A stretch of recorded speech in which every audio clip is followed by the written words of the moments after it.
गुहागर तालुक्यात आज अतिमुसळधार पाऊस पडत असून नदी नाले ओसंडून वाहत आहेत।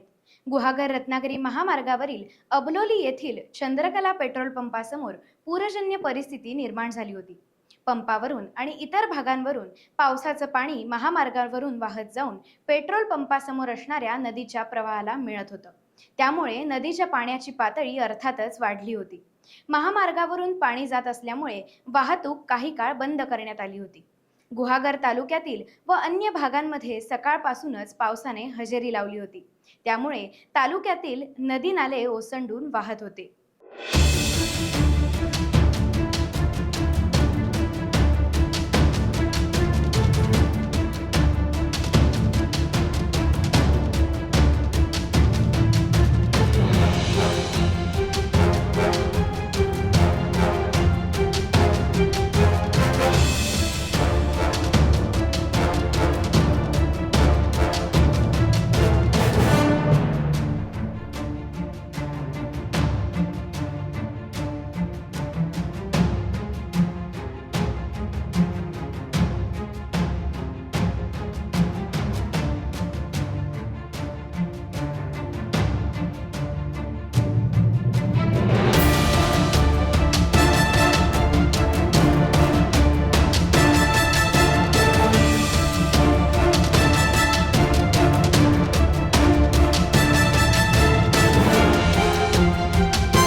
टाइम्स डिजिटलला लाईक करा, सबस्क्राईब करा, शेअर करा आणि बेल आयकॉन दाबायला विसरू नका। पाहत रहा टाइम्स डिजिटल।